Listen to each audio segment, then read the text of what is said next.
So, thank you for providing the opportunity to come and speak on this topic that has been important for me in a sense throughout my Buddhist career. And I think I was studying management and economics in Manchester in the very early 90s. And just as I was starting to lose or see the in injustice of the world and the inadequacy of conventional economics, I was discovering Buddhism. And it was such a relief to encounter quite early on this talk by Sangharakshita called Buddhism, World Peace and Nuclear Threat.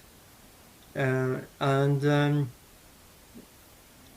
because it really showed how Bhante Sangharakshita really took this topic very seriously, and also the way he said we can't just be in our Buddhist centers or communities or cloisters or whatever.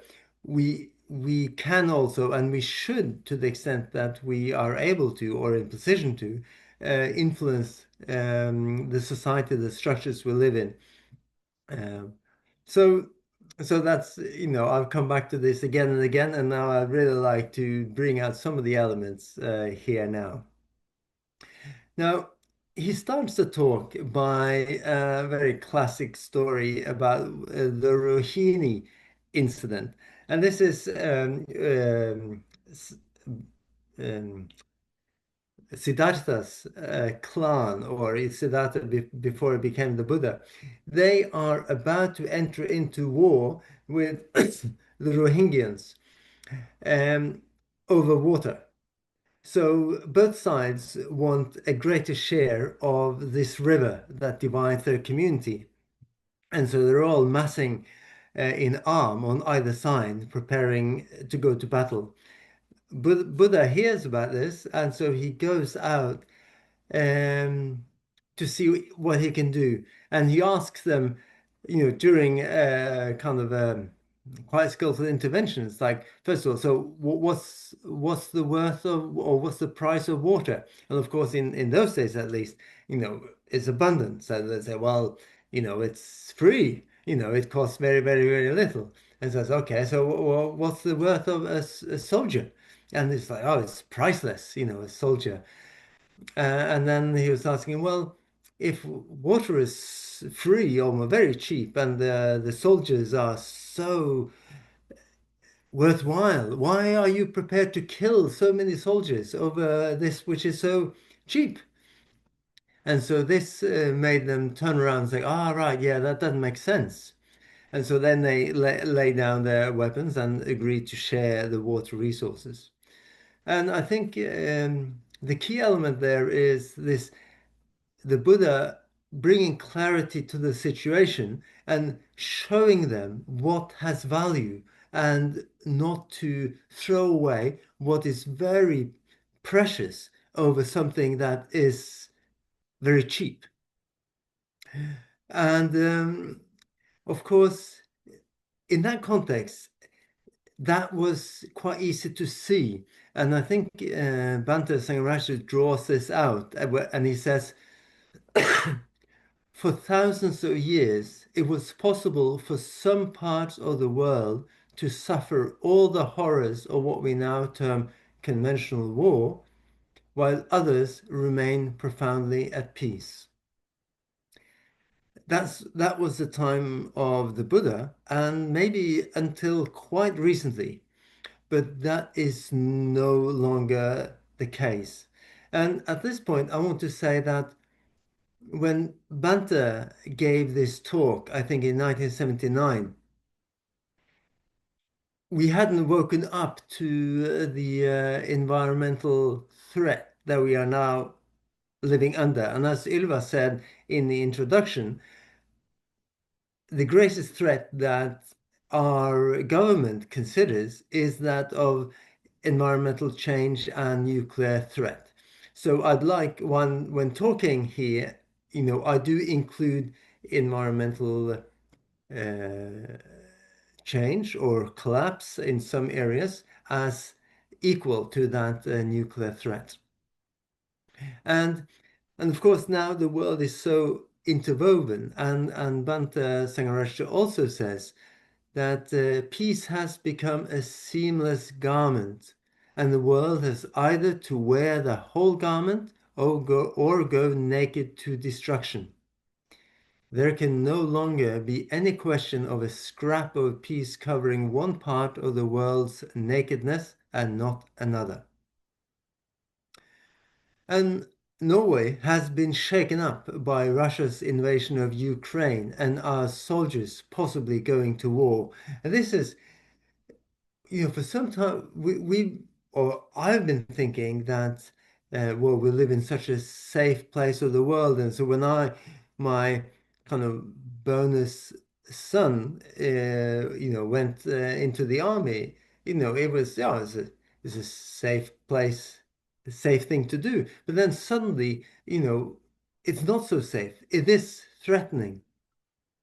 And of course, with the alarming reports on the various biospheres around the world and the Earth's ecology, this is also very interwoven.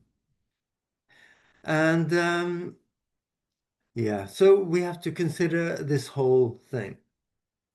And then Bantes talks about world peace. And I'm afraid to say, I don't believe in it. I don't think the world will ever be completely at peace. I think, at least I have been disillusioned by this. It was an illusion I had, and now I don't believe it will ever happen. History seems to indicate that it won't happen. But I do see world peace as the North Star. It's an ideal. It's something that I'm navigating towards. So when I'm out walking and I need to go north and it's in the night and I can actually orient towards the North Star, it's very helpful. But I don't ever think that I'll actually reach the North Star whenever, if I keep going long enough. And I see some of you raise your hands, and if you can keep your questions, and then I'll try to answer that and give some time at the end. Um, and I think whilst navigating towards the North Star, I also want to create as much peace as possible. And I need to really look after as many ecosystems as possible. And I think it's just as important when creating as much peace that we think in what Bhante Sangharakshita talks in terms of a horizontal peace and environmental sustainability, that we don't create peace just one place and ignore another, or a safe ecosystem here and not another, because that really won't work. We have to think about the whole thing. But we also need to think vertically. And I was very inspired last Thursday, just preparing to go away to lead a confirmation weekend for youths in Oslo. Anna and I met this Arkan and some people who are going to do a ritual to help to heal the Oslo fjord. And so there is really seeing that this, in a sense, the spirit, the earth spirit or the nature spirit around the Oslo fjord is suffering, and so they were mainly concerned about somehow feeding that spirit. Now, I think in Buddhist terms, we have to be really focusing on addressing people's greed, hatred, and delusion. And I was very touched because then, as a chance, or maybe not such a chance movement in the sauna, and also we could two groups of people who, in a sense, working for the same goal happened to meet and we really connected really well. And Anna could join them in the ceremony. And it was just a very inspiring kind of chance meeting. And these kind of engagements, I believe, and this is what kind of is going to create world peace, although it won't be literally world peace. Now, this is so complex. I was, as Ylva said, I've been invited to join the COP30 this year in Brazil, and Ylva sent me an introduction. It's like, how do we make sense of this huge organization? And I've just really blown back by the complexity. And a guy called Martin wrote a book called Hyper Objects about issues like the environment. And they are systems or concepts or ideas that are too complex for us to understand. We cannot understand it. In spite of all the scientists the UN is gathering together, we don't fully understand it. So, what can I do in Brazil in COP30 with my very, very limited understanding? I need to go back to my principles and connect what I have as my principles and my values to my experience, and then learn and cultivate this reflecting with other people in a friendly and useful way.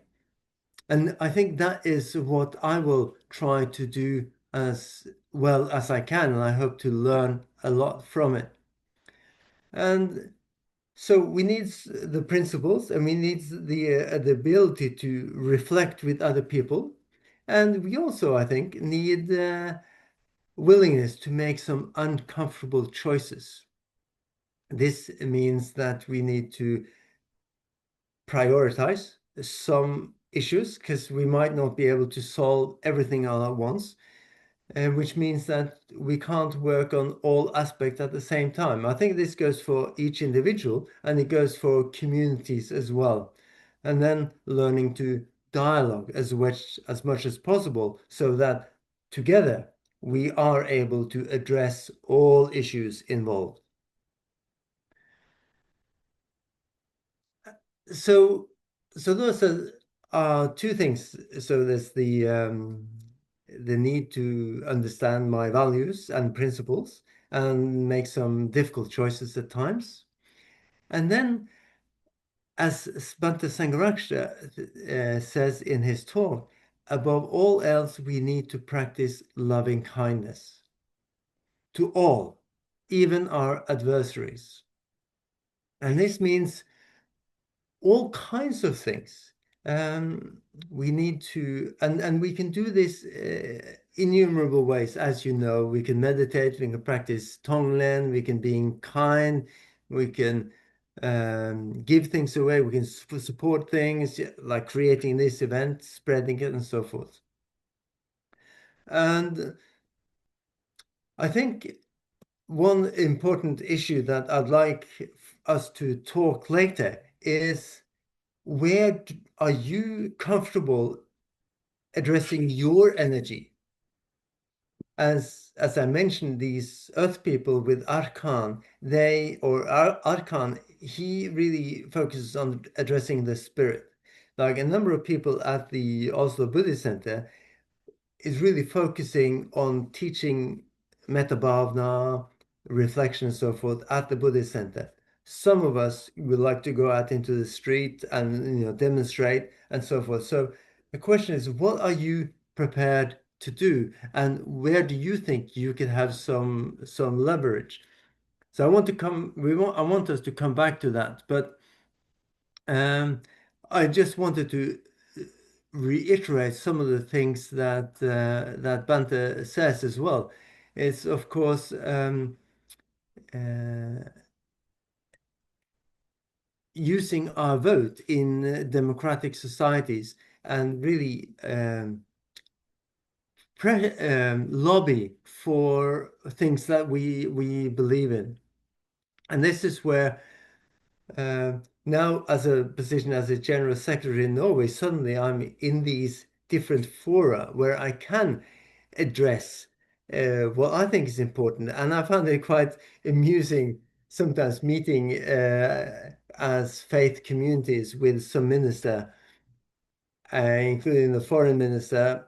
And we go around the table and so what do we are as faith communities, what are we concerned with? And I think most people are working on a horizontal level. And so when I say, well, it's important that we work on people's greed or that we need to cultivate wisdom, like a deeper wisdom to really care in different ways, everyone looks at me strangely as if it's like, well, maybe that's not the topic for this kind of conversation. And and I think au contraire, it's really that is what is missing in the conversation. And I think that's where Buddhists perhaps have the most to offer. And to try to offer it on all different levels that we are engaged with. So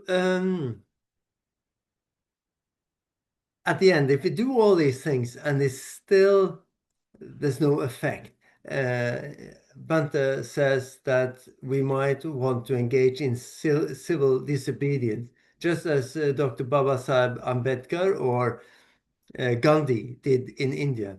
And Dr. Ambedkar's three famous words were educate, agitate, organize. And I think, first of all, we need to educate ourselves and others. And what is really worth fighting for? I'll come back again because I think it's so important that we don't waste, as well, waste our energy in things that don't have much impact. So it's all the time trying to find and be open to new solutions and what we should fight for, what we should promote, and ways of doing it. Um, Then there is agitate. And I think this is about really getting emotional. We have to want to do what you know, we need to love doing what we do. And I just started reading a book, a beautiful book called The Subtle Art of Caring by River Walton, published by Windhorse Publication. And it's about nourishing activists and people caring for the planet to go on in the long run. And then finally, there's the organize, and this is require different skill set. And I think I was very inspired to, get to learn Ylva and Hanna in particular here in Oslo, and the skills that you have in actually organizing people and using social media networks and so forth. And we really need all different people to educate, to agitate, and organize. And then Sangharakshita comes back again and again to communication. It's like the communication precepts, and I'm so glad that I'm in a tradition that really upholds this truthfulness, but not only truthfulness, but friendliness and usefulness and this harmonizing speech.